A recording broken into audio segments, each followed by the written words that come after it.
everybody. This is we make the pod by talking. This is Takashi.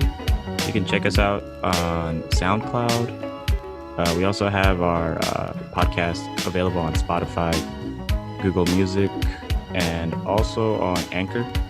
But yeah, if you have any questions or want to join us, feel free to email us at wemakethepodbytalking@gmail.com. And today's episode, we're going to be sharing our experiences as Asian male educators teaching in the inner city.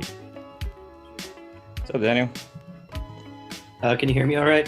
Yeah, I can hear you totally fine. Excellent. How you doing? I'm good. I've been sneezing a lot because of allergies. Oh, really? Hopefully allergies, not because of COVID-19. Right. This might be your first episode, Corona positive. Positive. Hope not. How do you feel otherwise? Nah, I'm fine. It's just a sneeze, but like I don't have any sore throat, no drowsiness. It's just a sneeze. And the sneeze doesn't feel like it's a sick sneeze. It feels like a allergy sneeze. I think I've been able to differentiate it. Like back then I wasn't able to, so I'll like get scared if I start sneezing a lot. And I realize, oh yeah, there's a difference between allergy sneeze and being sick sneeze. Right. One is mucusy, one is something else, one is just tickly. Yeah, and that's the one I have. And plants are just having sex and making us irritated. Those damn plants are taking up all the fun in this COVID time. Yeah. They're the ones that are really blooming, you know? Yeah, along with all these other animals that are just sprawling in the city. Right. Yeah, it's insane. Takashi, is that a mask hanging, or did you tie your beard? Right here? Yeah. No, there's no mask. That's your beard. Yeah. Oh. I actually shaved a little bit. And it was actually longer than this. Oh, really? How did you tie it all down like that? I didn't tie it. This is just the earphones. Oh, those are the earphones. Yeah. Okay. I guess, thought you had tied your facial hair into like a necklace of some sort. I mean, that'd be pretty cool, but nah. No, I was gonna say, like, what a cool aesthetic. Yeah. Maybe we could start doing that, and then people will pay us money and. Yes, support us on Patreon. Yeah. Yeah. How are you doing? Is it cold out there? It is. It's like windy. It's the bay. But I also have my window open because it's nice. It gives me the illusion that there's an outside. Yeah. Yeah, man. I don't know. It's all the same. It feels all the same. And I feel like we're going to be doing this for a long while. I signed up for summer school because I kind of want to test out what kinds of kinks can I work out during this like period in the summer where I can get paid, and then when the fall hits, I'll have a better sense of like how to teach online. Yeah. What's up, Aldrich? Hey, it's Takashi. Oh, Daniel, what's up, bro? Hey, long time no see. No, oh my gosh. Dude. The last time I saw you was like 2013 at my graduation. I remember you were taking a photo. Yeah, that was the last time. And I haven't seen Daniel probably since our graduation. I think that was it, 2012. That's right. When you did your performance and gave our speech. Oh yeah. That was the last I saw. Mm-hmm. But actually my fondest memory of you, the closest memory I have of you is in the library at West Adams High School. And you and I were sitting there, I think with Sergio, and we were talking about you're trying to pass some kind of test. And it was the time that we were bullshitting for an extended period of time. It must have been the CSET. Social science? Yeah, I think that's what it was. I had such a hard time passing that. Yeah. Yeah. And then I passed the English one easily. I don't know what happened. That was so weird. What's up, Nathaniel? Nice to meet you. Hey, Nathaniel. Hey, everyone. I don't know if Carlos is coming. I'll just start. I already recorded. I already did the intro. So Okay. I don't know if y'all just want to introduce yourself, because I know not everybody knows each other. And you can say like where you teach, where have you taught. I know some of y'all taught like different grade levels, and giving a context on like what kind of environment the school it is that you teach at. I can start first if you all would like. So my name is Aldrich Sabak. I am in my 8th year of teaching. I currently teach English, ELD, and ethnic studies. It's the second year our district has had ethnic studies. I've also taught, prior to that, I taught 3rd and 4th grade for a few years. And I'm in Stockton, California. Our population, we have a very rich history, of course, like anywhere else, like immigrant history, refugee history, a lot of rich history with the farm workers here in Stockton. The school I teach at is in South Stockton. It's a 90% free and reduced lunch program school. And the demographics, other than that, are primarily, of course, Latinx, Southeast Asian, Hmong, Laotian, Cambodian, Vietnamese, and also the other larger groups are the African American and Filipino students, and Pacific Islander students, Pacific American students. That's cool. It's pretty diverse. It's a really diverse school. I don't know how legit the research was, but according to USA World News Reports, they put Stockton as the most diverse city this year. So, oh wow, apparently. I could go next. My name is Daniel Liu. I teach at Oakland International High School. It is a newcomer-only school. I think we have students from 22 plus countries around the world, with over 46 languages spoken.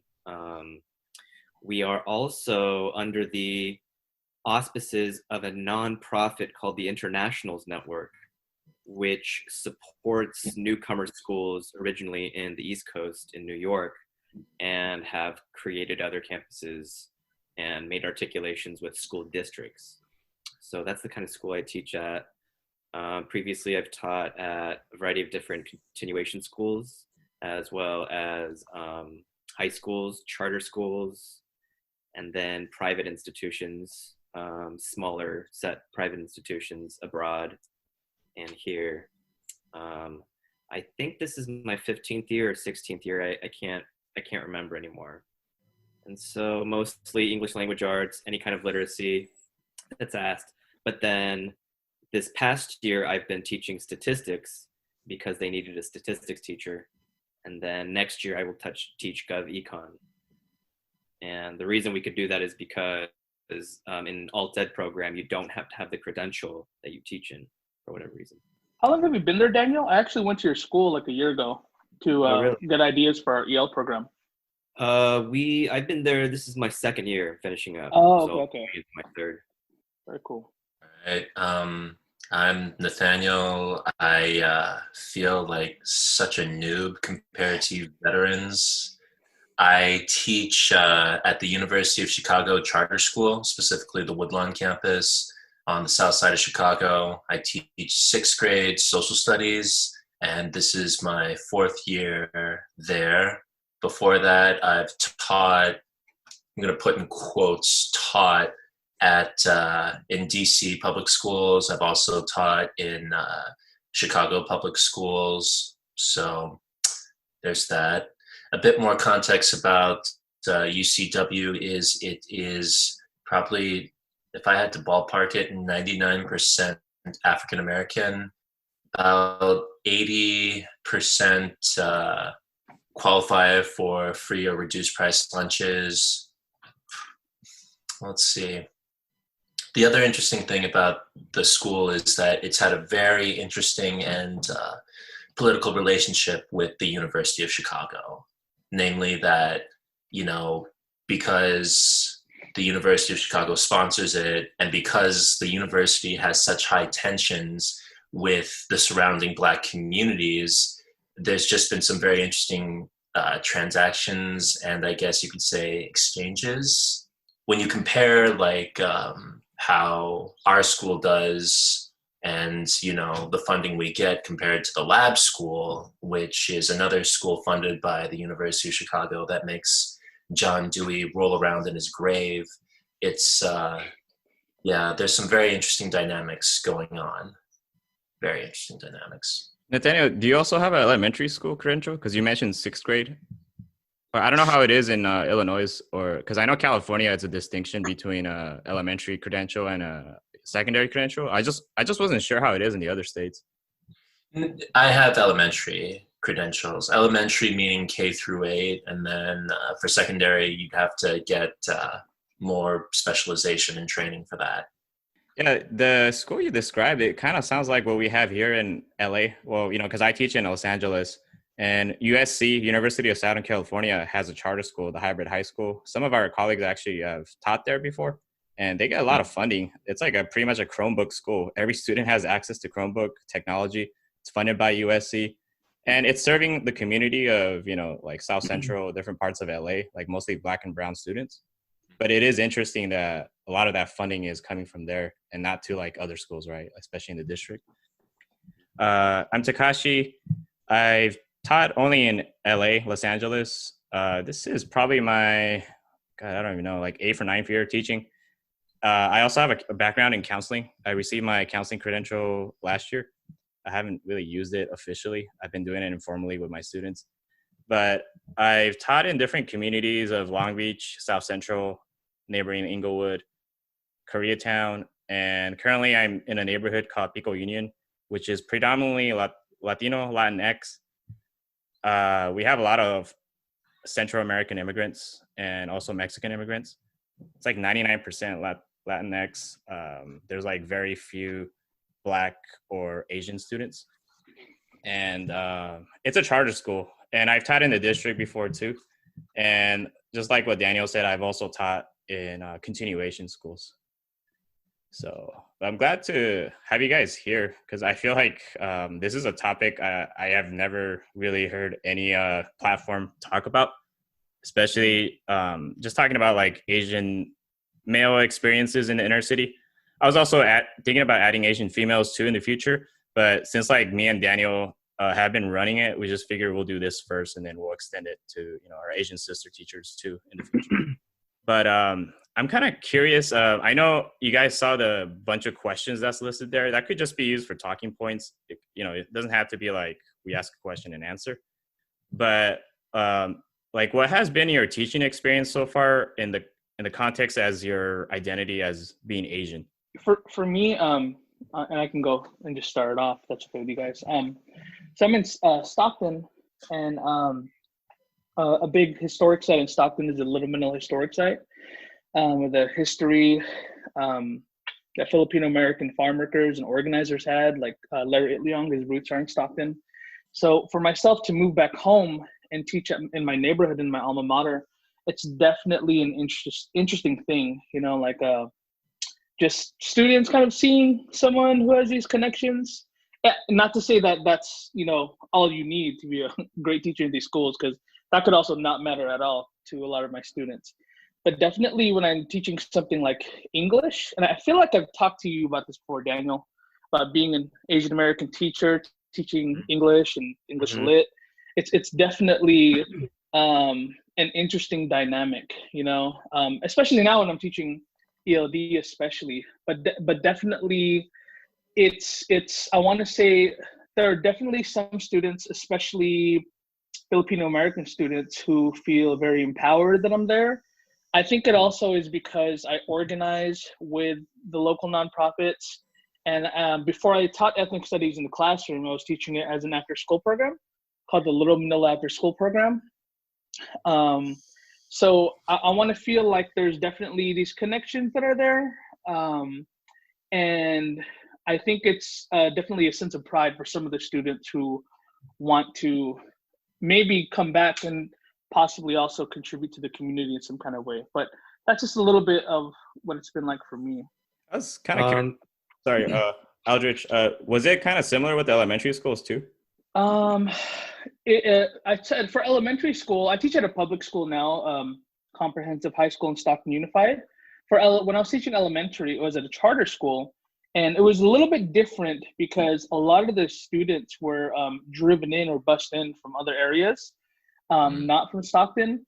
So I want to say there were some similarities. I did get Asian American students. We have I feel like also for like a lot of the other students, I think it's also there even if they're not Filipino. What's interesting is with our ethnic studies program, we had students, of course, who were not our Filipino American studies program. We had students who weren't Filipino joining in, which forced us to start up a comparative ethnic studies program for other ethnic groups. But as far as for elementary school, sorry, I feel like I went on a tangent. My bad. No, that's fine. but I feel like for elementary, I think that was definitely there. But I'm gonna be very honest. I feel like I was a crappy elementary school teacher, so I try not to look at those days. I mean, there are a lot of those students that are doing really great right now, and I'm like, oh, great, I screw you over too much. But I look back and I'm like, gosh, I could have been so much better. Because after TEP, I couldn't find a high school job, so I moved back home. And I went through the county to get an elementary credential, and I taught 3rd and 4th grade just for a little bit. It's been interesting for me here in Chicago. I mean, Eldridge, it's great also to hear like how students feel empowered with your presence, because that's something I usually don't get here in Chicago. Well, not based on like my racial identity anyways. I mean, once kids find out that I'm a huge fan of anime and can quote Naruto, One Piece, and all those things, like, they're like, oh, Mr. Cha, I'm not the only weeb in the school. I'm like, who are you calling a weeb? But it's been very interesting because for me, in a predominantly Black school, as an Asian male, I feel like I'm a bit of a wild card. Students have no idea what to expect from me personally, especially when they see this 6-foot-tall Asian teach social studies, not math, not science, but social studies. And, you know, I've asked kids before, like, who's usually your teacher? And they say, usually white women or Black men and women, or like even some Asian women, but almost never an Asian male or an Asian man for that matter. So I feel like for the first couple of weeks for me, when I start teaching, kids are really hesitant or they're confused. Like they're trying to feel out, like, who is this guy? What is he trying to teach? And then, you know, when they realize that I'm teaching like culturally relevant stuff to them, not out of a textbook, but out of like online articles and magazines, then they really buy into it. And Nathaniel, I totally identify with you when people don't know what to think of you. For me, it always feels like because we are 1% of the entire teaching force, right, in all the United States. We're not just rare; we're very, very rare. And I think being a man in that respect also, enhances all of the oddity of it. For me, in terms of my race, my Koreanness, it's really depended on how I've taught my Koreanness to each different institution and community. In this international community, the Koreanness and the Asianness is just part of the culture of the school, which is sort of effortless in that way. And that's been really nice. In the continuation school prior to that, it was about 96% Black population. And in that sense, and really like serious Black poverty too. So there's an economic aspect to it as well. I was a resource. I was a comfort in some ways because I figured out how to build relationships. And that really confused things because now I also had the principal who's Black saying that I'm trying to save students because I was trying to do something different. They're used to they just kind of roll through the system. And when you get different perspective in there, coming from Asian male saying, hey, maybe we try something different. Like, let's actually try to get some learning done. And then it starts to maybe like spark up a little bit. It's usually met with not disregard wholly, but from the administration side, it's usually met with some kind of suspicion. Like, this is different and we don't trust this difference. I would definitely agree with that too. It's interesting in how like both the administration and students were definitely confused, like when um, like they saw this Korean guy like basically quoting Malcolm X and like going over Black Lives Matter and all these other different like points of activism in Black history. And like at that point, I know for a fact that the administration was a lot more skeptical for a lot longer than the kids were. I think like for the kids, it was like, okay, does this guy really know what he's talking about? And then, you know, because they see me a lot more often, they're like, yeah. But no, I definitely feel that it gets tricky with administration a lot. The race cards are made out of razor blades. You can nick yourself really easily if you play it incorrectly. I think for me, it just depends on the area of the school. Because where I've taught in South Central, there were hardly any Asians, and then like the Asians that were there were like racially mixed, but they didn't identify with being Asian. And it wasn't until one student, I remember like when the school was over, like after graduation, we were just like talking and hanging out, and he was just saying, "Hey, you know, Takashi," because in that school they call every teacher by their first name. It was just like that. And then he was just like, you know, you're the first Asian person I feel really connected to. Like, I never had like an Asian person that I felt really close to. And then I was just like baffled because I didn't really think of myself in that way. Because I know I was, you know, teaching in a Black and brown school, but I guess like, and I was always aware of my identity, but I didn't think my own Asian identity had an impact on the students. Like, I guess that was like an aha moment for me when I realized, oh, you know, because I'm like probably one of the very few Asian male or just Asian teachers that they feel really connected to. So it's making like a huge impact on how they might perceive Asians in the future, right? And, you know, for me, I teach the stereotype of math and science. I also teach special education, but I haven't really met too many Asian teachers. There's only one school where I felt like there were a bit more. Especially in the inner city. Like I know like the inner city and the suburbs are different. I'm always curious to know like how the schools are in the suburbs because I've never taught there. But it was just really interesting. And I mean, I also taught like Latin dance, like bachata and salsa. So that kind of threw them off too. I'm like, what the hell? How is this Asian guy like dancing like Latin music, right? Because I was teaching that to them for after school. And the current school that I'm in, it's pretty much 99% Latinx. And I think at first, the parents were surprised because I speak like enough Spanish to like get by, and you know they were just like, "What the hell?" You know, this guy is speaking Spanish or understanding it. But then like I've been there for like 5 years, they got used to it, and it's like it's not a shock anymore, you know, at this point. But I think it's just that the relationship building has like lasted over the time, and at that point, like I mean, they probably still see me as an Asian person, but like they still see me as also part of their community. And I also have an immigrant background too. Just for the context, I was actually born in Japan, but my family is actually from Laos, like, you know, from Southeast Asia. So I have like really different like transracial like experiences and identity based on that. But I felt like I was able to connect with students based on the immigrant experience, and specifically like being undocumented too. For me, myself, and for like the students, I was able to connect that experience with some of the students to a certain extent. And because I remember we started like an immigrant right organization at our school, which no longer exists, unfortunately, but it started right after the Trump election because, you know, there are a lot of people are mobilizing and organizing. And a lot of our students wanted to get involved and, you know, do like Know Your Rights. So I connected with like a local Central American nonprofit, and we did some like videos and action. And yeah, and since I was just like being involved and helping them out, it just became like normal, you know. How do you think the students and the community or the school view Asians in general? And I feel like some of you guys already touched this. And it could just be from your previous experiences based on different schools too.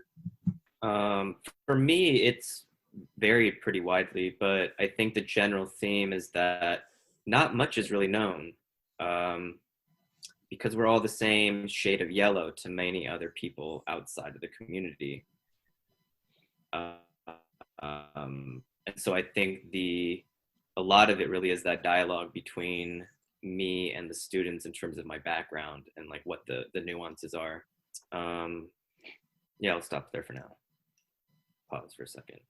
In Stockton, it's definitely varies. The Filipino community here is heavy. And I will also say that as far as the communities that experience like severe poverty, locally, it's definitely not Filipino anymore. It's mostly the Hmong, Laotian, Cambodian communities out here. So it's definitely, it just depends, you know. It really, really depends. There is a lot of like intra-ethnic stuff going on in our communities. It's not extremely segregated. Like, for example, the projects out here, it's Black, Latinx, and Southeast Asian folks. So it definitely varies. But since I've been here, there is a much, much stronger like awareness of the local history a little bit. You know, it's one thing I feel like we've worked really, really hard to do. Like to get our ethnic studies program going in the district, we did a lot of different organizing. And, you know, for me, like, and I'm sure it's like this for you, I feel like a lot of you have touched on this, like, I will always tailor things depending on who's in the class. So when I'm teaching ethnic studies, obviously, if most of the students are Black, I need to switch up what I'm going to be doing. Or if I feel like anti-Black sentiment is a big issue, stop what I'm doing, we need to talk about this. But most recently, before sheltering in place, it was obviously everything with the coronavirus. And some of my Hmong students who could be mistaken as Chinese, they were wearing masks. And I said, hey, can you talk to me real quick? Has anyone been bothering you? I'm just curious. But I know in our ethnic studies class, that was the first thing I was like, before we left, I was like, we need to talk about this just to build some solidarity among students at the campus. So for me, that's some of how it's been looking.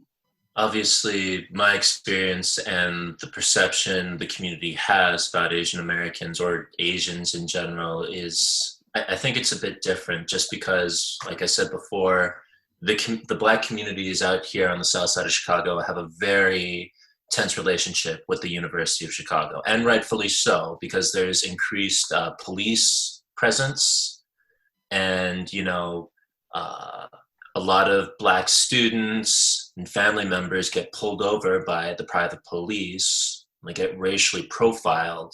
So it doesn't help that a good chunk of the university students are in fact Asian or Asian American. It also doesn't help that the area that my school is in is getting gentrified because it's very close to the university. And so because of that, a lot of students at first were very apprehensive, and parents too, especially parents, were very apprehensive about Asians and Asian Americans because they're thinking, wait, they're going to come in and push us out after we spent so much time building up communities here. So it's been very interesting just to see how like that view has kind of shaped over time with me being in the school and with me like trying to, well, not necessarily portray, but to, you know, teach a sense of advocacy. It's interesting that you also mentioned COVID-19 because I distinctly remember that, you know, when they were going to announce school closures, I came in and I have really terrible hay fever. So I was sniffling and sneezing all throughout class. And like one student said, Mr. Cha, are you all right? I'm like, yeah, I just have hay fever. And then someone like just happened to shout out, besides, Mr. Cha's not even Chinese, so we don't have to worry about that. And that's where I had to stop him and said, look, let's talk about what this virus is, what happens in China and where it's spreading now type of thing.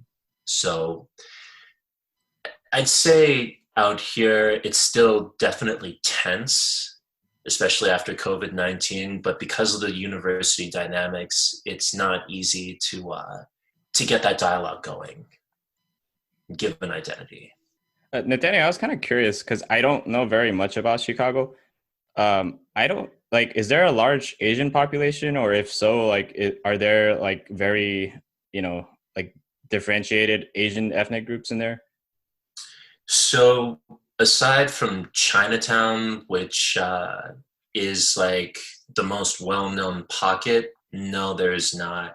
I know that Korean Americans came into Chicago specifically around the north and the west side around the 70s and 80s. But by the 90s, most Korean immigrants were either going to the burbs or they were going to New York or Cali. And so the Korean American and a lot of the Asian American population within the city started dwindling. And so the only real place for the Asian American community is, in fact, Chinatown. Mm. Yeah, because I feel like in the mainstream U.S. narrative of Asian Americans, we tend to get lumped in with whites. Like, just based on looking at like test scores, the graduation rates. I know that's not true. Like, we all know that. But just based on like the typical mainstream narrative, we just kind of get lumped in as, oh, like they're kind of the same as whites in terms of the status. And I remember reading a book by Beverly Tatum, Why Are All the Black Kids Sitting in the Cafeteria Table? Great book. I recommend it. There's a part that she mentioned that when the Asian students started talking about how they were discriminated and racist, felt like they were being attacked racially. A lot of the white students were angry at them for some reason because they really believe that the Asians don't feel like, face any oppression or racism. And, it just kind of ties back into that model minority myth of, Asians seen as very smart and hardworking, and there's no problems that they have to go through.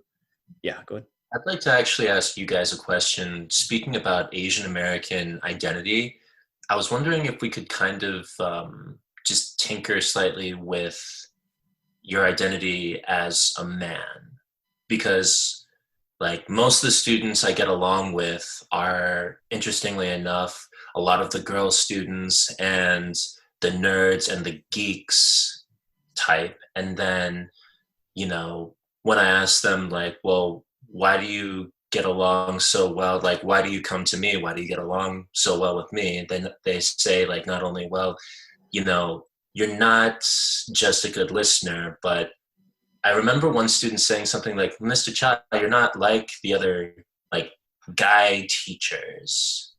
I'm like, well, what do you mean? And my student said like, well, you're a little more on like the feminine side almost. And it really got me thinking, like, how do people view Asian American men in comparison to men of other races, whether it's Black, Latinx, or even white, for that matter? I was curious, Nathaniel, were those students into K-pop? Because I know that's been a big thing with my students. They definitely knew BTS. Not all of them, but a good chunk of them were, yeah. Yeah, that's a good question. I feel like it's really different in certain communities. For example, I've taught in Long Beach. For those of you that don't know, Long Beach is in LA County still. It's kind of like the south part of LA. And that area is pretty interesting because there's a high number of Cambodian refugees. And there's actually a large number of Asian gangs. And there's more than one, gang there. And the students view Asian men there as more of a threat because, there's a bunch of gangs, Cambodian gangs with tattoos and that, you don't want to mess with. Like the whole like point is like, you don't fuck with the Asians. That's the impression that I got. Even some of the students that I was part of or affiliated with the gang the first day, and I thought they were joking, but they weren't. So I don't know. It was just kind of interesting to see that dynamic. And it was also at a continuation school. So I don't know if it would have been the same perspective at a like more comprehensive school. But I guess in the hood of the Long Beach, like, the Asians tend to be the gangsters. But at the same time, they still have a stereotype of Asians and, Asian men as being very nerdy and like good at math. So it was like a really interesting dynamic. It's like one extreme of being really threatening and dangerous, and then the other extreme being kind of like what you mentioned, like maybe effeminate or just very nerdy and studious. So I don't know. It was just interesting to see that, but that was specifically only in Long Beach that I really heard that.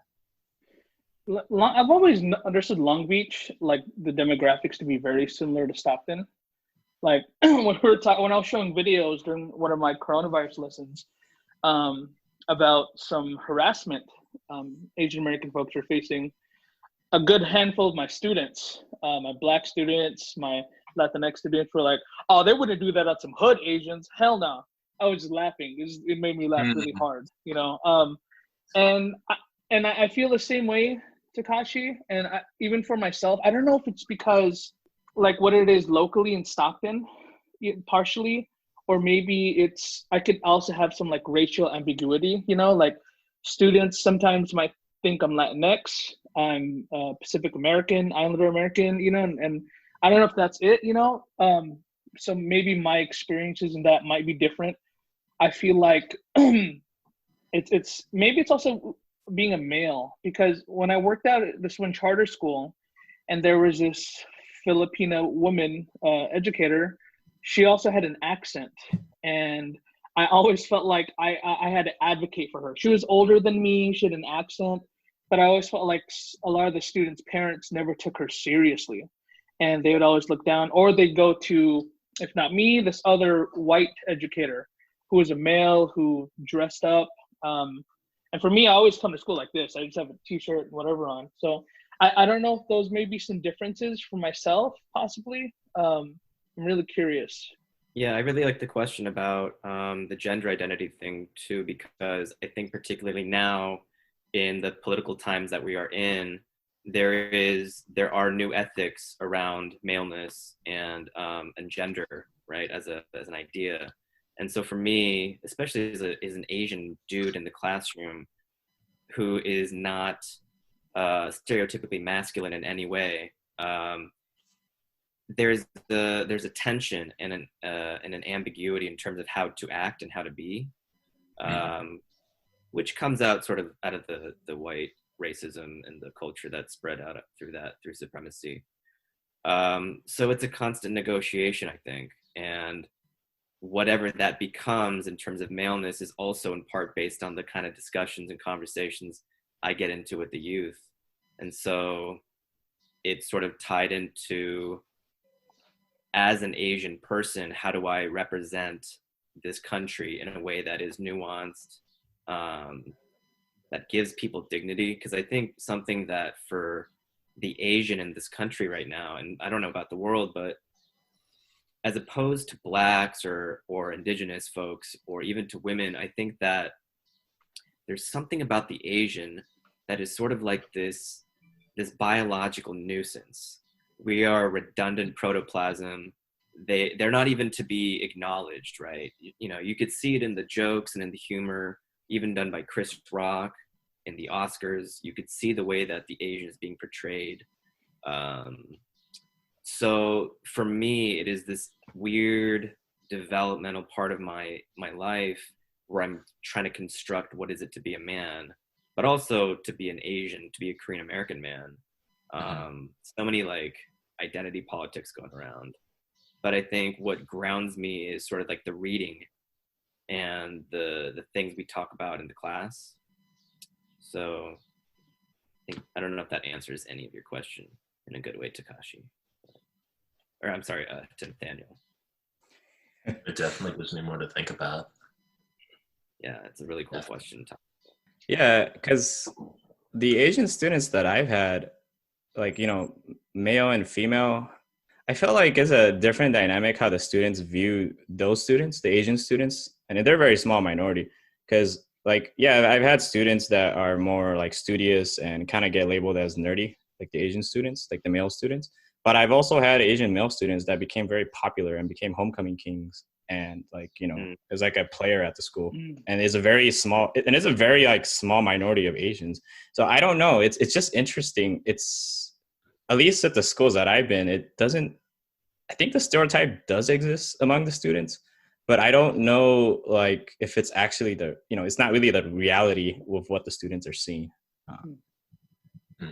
It's really interesting that at our school, I feel like maybe there's 3 now, but at my site, there's only been 2 of us who are very critical. Like, for example, talking about issues of gender identity and race.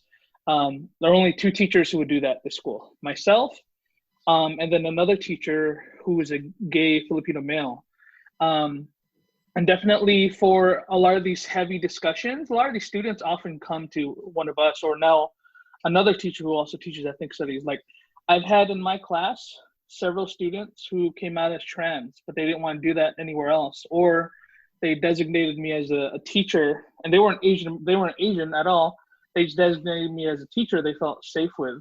But what's interesting is at Edison High School, with a long history of the Filipino population, Filipinos very often come up as one of the, I don't know how to say, like a very mainstream group. Like, they're always involved in all this stuff.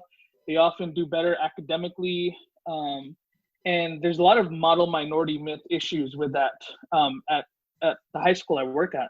So myself and the other educator I mentioned, he's actually a leadership teacher.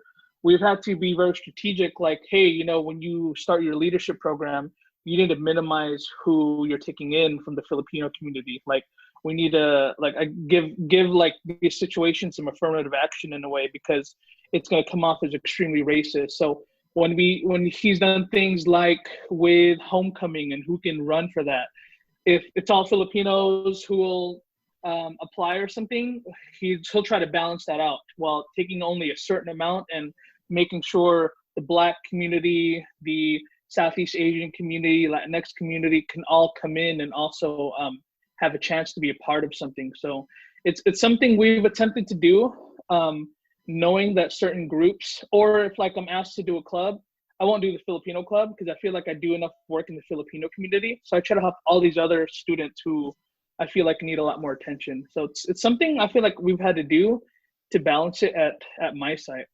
I know one other question that was posted there, Nathaniel, I don't know if you were the one that put it there. Do you think students view, I think it kind of addresses what you mentioned earlier. Do you think students view Asian male teachers differently from Asian female teachers? Or like how so? Well, I think in a general sense, you know, being male holds authority and therefore power. And then you can use and leverage that power in ways to control or to whatever you need. But I think for Asian females, at least the people that I know, they're still, they're infantilized and they're sexualized. So that's pretty bad beating. That's true. Something that I've become very aware of at my school site, because there is this sort of upsurge of a positive Asian image through popular culture and things like that. And so what's happening with some of the Chinese boys is that they're becoming very popular with all of the brown girls, and they're getting a lot of play, and they're walking around with swagger now. And one of the things that we have to talk about is, it's like, okay, so you're riding this wave, and we got to sort of examine that power dynamic there. So that's been kind of interesting. I think I will say that as men, we do hold more, I wouldn't necessarily say perceived authority. I'd like to say that men in general hold, like, have a better hold or start off with, you know, more authority. But as teachers, we know if you don't hold on to your authority, if you do not stand up for yourself, they can take that away. I've seen it with male teachers many a time, where students will start off respectful, but if you are not consistent or whatnot, then, you know, they will run you into the ground type of thing. It's also interesting, Daniel, that you brought up like how women teachers are sexualized, because I definitely have seen that as well. I would also say that, for that matter, I feel that Asian women teachers or Asian American women teachers, they do have to work harder in order to not only maintain the authority they have, but to, in a sense, gain more authority. Because most of the Asian American women teachers I've seen, like, they're not the quiet introvert types. They're very loud, they're very extroverted, and they can make a kid cry on the spot type of thing. Whereas I'm a very chill person. I am very introverted, and I will admit that to my students type of thing. So it's interesting you say that, Nathaniel, because I've seen a few Asian American women teachers that are like that too. They're very fierce, and they get the class to pay attention no matter what. And just by looking at the statistics too of teachers, 75% of teachers are female. So like they're gonna be, even though like the Asian teacher population is very small, students are most likely to encounter Asian female teachers than Asian male teachers, just based on the data alone. And I know it might differ based on the location and if there's more Asian population, but yeah, it does seem that way. But I've also seen like Asian male teachers that are also very like loud and able to maintain authority. But it's just that there are more Asian female teachers that at least that I've seen where I've been working. So I mean, you could also like throw in a bit of Confucianism into the mix. It's probably like, especially for the Korean community, it's kind of because like, well, you're going to be the head of the family. You need to make sure that you have a better job, whether that's a lawyer, doctor, businessman, that sort of thing. So I'm speaking mainly for Korean Americans, and Daniel, you can totally disagree if you want, but that's a theory I've been building up. Like one reason why there's not a lot of Korean American male teachers or men teachers is because of the expectations that are placed on us by parents, society, that sort of thing. And like when you throw in the immigrant narrative as well, the Confucianism and the immigrant narratives like start intertwining, and it like really pressures down on Asian American men, not necessarily to be a teacher, but to be something quote unquote better. Sure, right. Mm-hmm. Well, I think there is a certain kind of moral conflict that exists in the Asian American community, particularly the Korean community, because we're highly indoctrinated as a culture. And so that indoctrination includes serving the master and serving the corporate master, serving the political systems. And then, they end up being Democrats, right? So whatever that means. But they're well adjusted citizens. And I think that within that framework, there's not a lot of room for things like justice or things like suffering or poverty or whatever the thing is.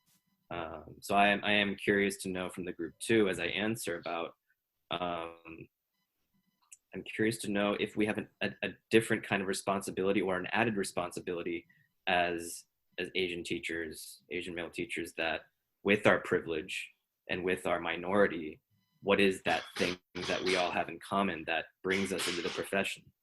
And therefore, what do we do with that privilege in the classroom and how that's common among us? And I'll stop there. Oh, I was done. No, I know. I'm just thinking. Yeah, me too. I was like, that's a lot to process. I can't tell sometimes because I don't know if it's a glitch.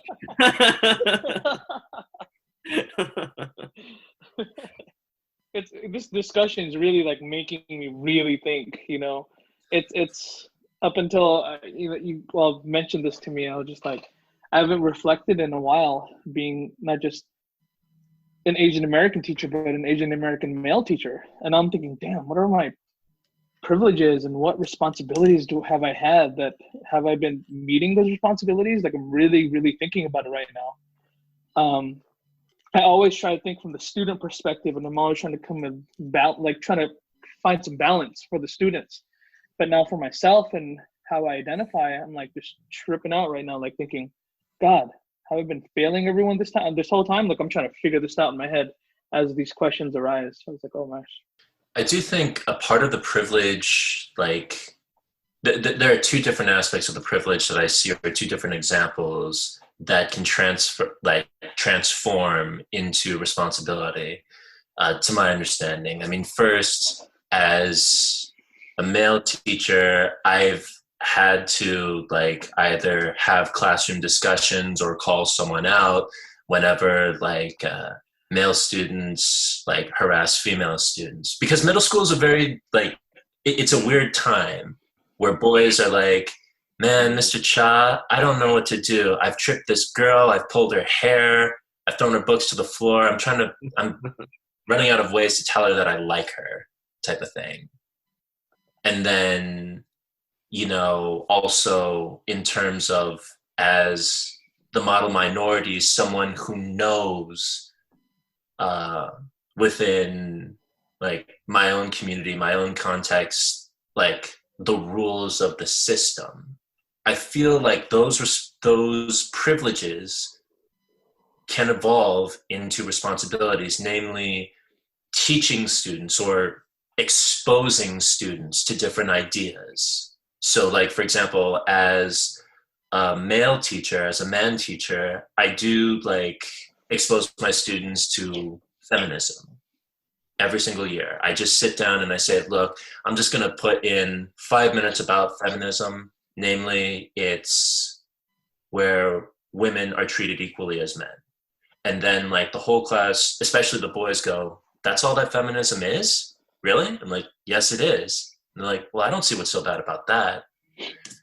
And then, as a law-abiding citizen, it's my job, or I feel like it becomes my responsibility to teach my students about the rights that they have in different situations, whether it's rights about voting or rights about protest, or even rights about like free speech and, police scenarios, especially. Like as someone who is a law-abiding citizen who knows about those rules, it becomes a responsibility to say like, okay, now that I have those privileges, how can I make sure that other people access those privileges as well? I mean, if we're going to be talking about equity. So I feel that especially as teachers, one of our jobs is taking these privileges, transforming it into a sort of responsibility. I don't even like the word responsibility or duty. It's something that we have to do, namely exposing our students to different facets of these different systems that make up society. And from there, they can decide what to do with it. I was thinking a lot about, I agree with everything that you say, Nathaniel, and I'm kind of reminded of something, Aldrich, you said early on, which is there's only you and this other person who teaches anything about anything. And so, yeah, I'm just curious to know how people think about how we create dialogue with colleagues that are not there yet. And is that even possible? How do you even get any kind of change in that front? Yeah, that's a tough one because older people are, maybe I'm just generalizing, but older people have a harder time like changing their minds compared to younger people. So once they stick with their ways and their beliefs, they're pretty much going to be stuck like that for a long time until, they die. But, there's always going to be changes based on people's experiences and beliefs. So there can also always be dialogue, My firm belief is as long as food is involved, there can always be dialogue. As long as you share food, you can always share ideas with other people, whether it's students, whether it's other teachers, or even administration, if you know what to say. Yeah, I completely agree. Definitely trying to utilize things that may be something more common for them, like having some kind of event where there's food and sharing. Myself and this other teacher will try to push the grain in certain ways on the campus. Like for example, we had multicultural week this week, and this teacher took a big risk and shared a photo of himself doing drag, and we both were kind of thinking, watch, let's see what these people say or what they're thinking, because a lot of people at our site, and it might be a local thing, I'm not entirely sure. I think folks are not as progressive, and the folks who are more progressive locally are kind of coming in from college. But definitely a lot of people have things against trans students, talking about gender identities. It's definitely something where I have to go back and forth. Like, for example, a couple of years ago, I started jujitsu with some of the folks I work with, and they have a hard time like understanding all these different terminologies, how people identify. And I try to be very slow and because I feel like we have two choices. we dismiss folks, which sometimes I don't blame people if you dismiss people, because you have to protect your humanity. Or you give them patience and give them time and slowly start to pull them in. But I think for myself, as a high school teacher, I'm really banking on the students who are having that culture shift, because a lot at our site especially, we've hired on a lot of people from the community. So a lot of the students who mentioned to me, like at some point, I've had a handful saying, I want to be back here working as a teacher or working in the community or something. And they have very critical mindsets. So I'm really putting most of my chips on these students who are going out, becoming really aware and changing it up. So that's the hope I have. Yeah, you brought up a good point, Eldridge. Because I remember I was working at this one school, and like the workers there were people from the community, and we didn't allow police at our school. It was like a very quote unquote like radical school. And, you know, every Friday there'll be presentation from community organizers about like different stuff on organizing, about different topics on police brutality, trying to make changes in how the money is funneling towards like the sheriff's department. And what was cool was that we hired people that used to be formerly, you know, incarcerated, and they got out, and that was part of the community, and that was respected by the students. And, you know, they were working as like a hall monitor, but I think we called it like the peace builders, you know, trying to come up with a different term. And it was just pretty cool to see like someone from their community just working at their school. And that's also an important aspect of the school culture too. Because I feel like a lot of times schools tend to get people that's outside from the community, which is fine. And people have different perspectives and beliefs while they're coming in.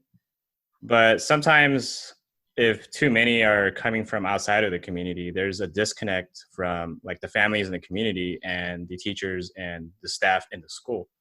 And once there's a disconnect, then, you know, there could be issues and problems and miscommunication. And, you know, like a lot of people criticize Teach for America because of that, right? Because they get a lot of white elites from like Ivy League schools to teach in like low income urban schools. And they're only there for like maybe 2 years, and they bounce to become investment bankers. But like, I've been lucky to just work with teachers that have been Teach for America, but they were also people of color, and they understood the students, even though if they weren't exactly from the community, they also like grew up in a similar community as the students. I'm still thinking about your question, Daniel.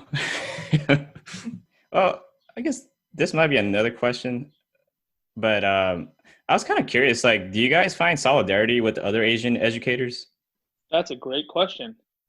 It's interesting. I don't know. That's a very interesting one. It's weird because oftentimes, like, I'll find, I don't know if this is intentional. Maybe it's because the other Asian American teachers at my site are extremely, like, Christian conservative folks. But I'll find myself allying oftentimes more so with certain Black teachers or Latinx teachers, except for that one teacher I mentioned. Well, we've known each other since high school. We both have backgrounds in ethnic studies and like critical forms of education. So, but definitely, yeah, it's a really interesting question. It's weird. I don't know. Like, I've heard some academics talk about this, at least in the Filipino community. And there's this thing amongst Filipino men that's very competitive, and it's so ingrained. And, you know, someone told me that, but I really do feel that. It's so weird. Like, oh, who's this person? Who do they think they are? And I get this, like, I don't know what it comes from. Maybe it's history of colonization, I'm not sure, but there's definitely that exists, and it makes it hard to build that solidarity sometimes. Yeah. I identify with Asian teachers not because they are Asian, but it just happens to be, in my case right now, that they also have a certain kind of political leaning as well as an ideological leaning about the pedagogy and what you do in the classroom. So it just happens that the Asian teachers around me are progressive in certain ways like that. But I wouldn't say that I ally myself with Asian teachers under that notion. And it is something that I've talked about with another friend of mine here, which is that, is there really a good Asian solidarity movement going on? And what does that look like? And Takashi and I kind of talked about this a little bit last time, which is, where is our public intellectual in terms of the Asian representation? Where's our voice at the moral table, especially in the sort of political times that we're at? We had Andrew Yang, but he was just one person. I'm wondering, like, where is the movement for that? Just out of curiosity, have you guys checked out, what's his name, Eric Liu? I think it's Liu. He started the Citizen University. He worked with the Obama administration quite a bit. And I do believe that he focuses on education and equity. But yeah, that's definitely that. To answer the original question, though, I'm just going to admit right now that because my ethnic identity has been, distorted by, like, whether it's mainstream culture or my own existential issues, I've had mixed feelings and results about allying with other Asian teachers. So, as Daniel said, if they have the same ideological, like, if we share a lot of ideological similarities, like, absolutely. But I've also met several Asian teachers who I had really big problems with, namely because, as a teacher, I always try to put my students first. And they are the end in and of themselves. They're not a means to an end for me to either climb the corporate ladder or to, just sharpen my own career. I've met other Asian teachers who, generally speaking, are relatively good people. They're very intelligent, and at some level they do care for their students. But then I ask them, like, hey, do you want to come out to this community event? They would often refuse. Or, like, I'd ask them, hey, are you going to stay another year? And they're like, no, I'm going to leave. I'm getting out of here. I'm going somewhere else. Like, to me, that kind of seems like it's not just Asian American teachers that do this, but a lot of crappy teachers treat the students as a stepping stone, like, to either benefit themselves and to get, like, a better career choice, or to, like, get it on their resume that they're acting like a social justice warrior. And I have a huge problem with that. And then, like, there are just other times too where some Asian American teachers, like, with the whole, what was it? I think it was Eric Garner, and with several other different cases, like, we were talking a lot about, like, Black Lives Matter movements and whatnot, but I noticed that, he would always post these on social media, but then when it came to actually doing something, it just never panned out. And it really got me thinking, look, on the one hand, it's great that you're aware of social injustice, but don't just get mad over and over again. Stay mad and do something about it. Or just get out of the way and make room for people who will do something about it. So that being said, like, I've had very mixed results. I've definitely met some Asian American teacher warriors who are literally willing to die for their kids.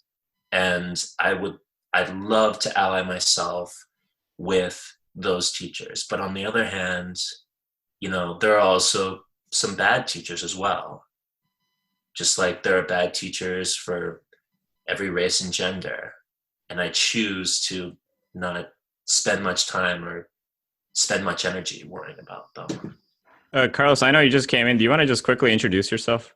I know most of us know you, but go ahead. Yeah, I'm Carlos Cisneros, and I'm a grad student in linguistics at the University of Chicago. I'm in the PhD program. All right, nice to meet you, Aldrich. Nathaniel, nice to see you again. Hey, man. How's it going? It's going good, yeah. Miss you. I miss you too, yeah. I miss hanging out. Chicago. Yeah. Cool. Yeah. I had a question, kind of like a follow-up from your statement, Nathaniel, and this could be applied to everybody else too. Do you find it like you get frustrated more if an Asian person or Asian teacher like acts a certain way compared, like what you just mentioned, Nathaniel, compared to like a other race of teacher? Because like, you know how like we have that common identity as being Asian, right? Like for me personally, I feel like I do tend to get frustrated a little bit more.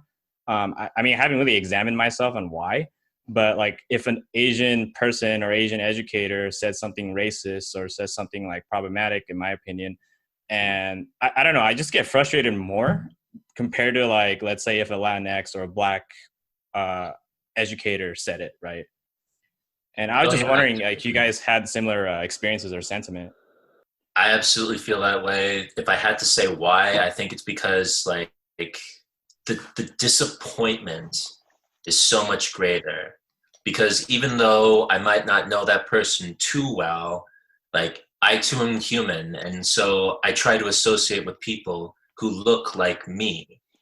When I find out that they don't share the same ideals or even the same level of commitment, the disappointment is way worse. Whereas, you know, if it's someone who is white, Black, or Latinx who says something very offensive or treats students a certain way, like I'll just say, no, I don't have time and I don't want to waste my energy on you.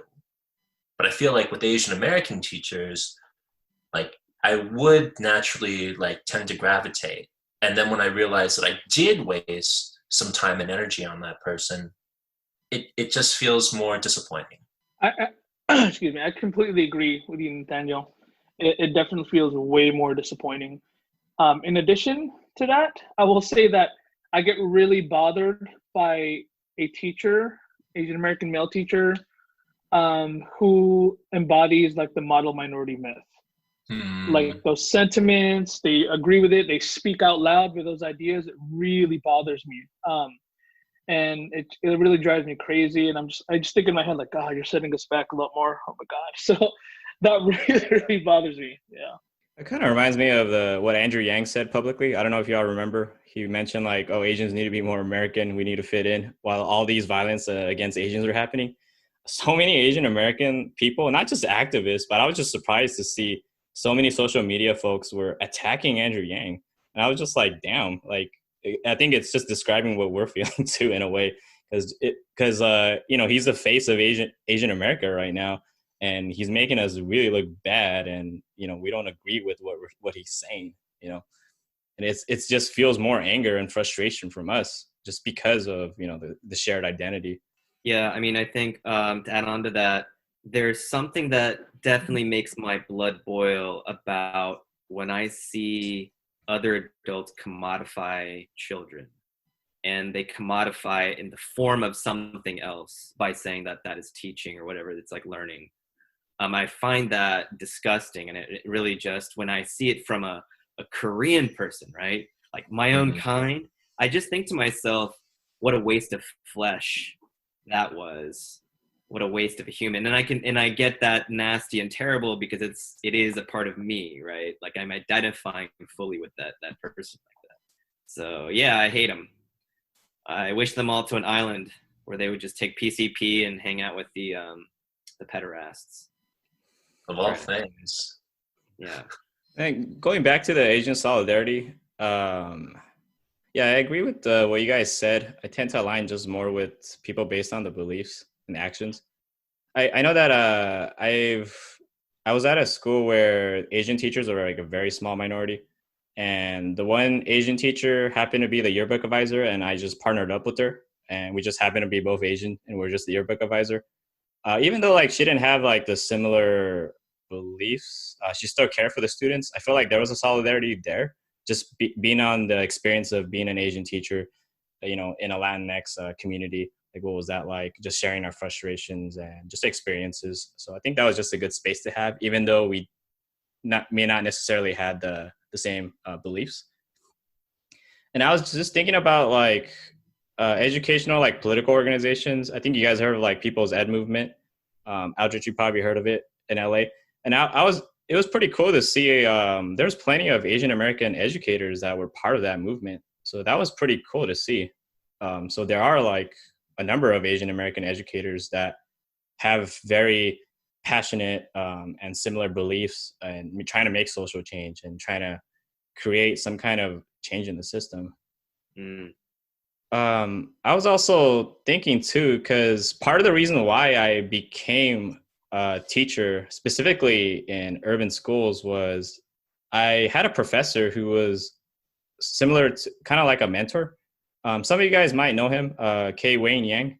He used to teach in Oakland. And I don't know what, because I was very involved in the activism and like the social justice circles back when I was in undergrad, and Carlos could attest to that.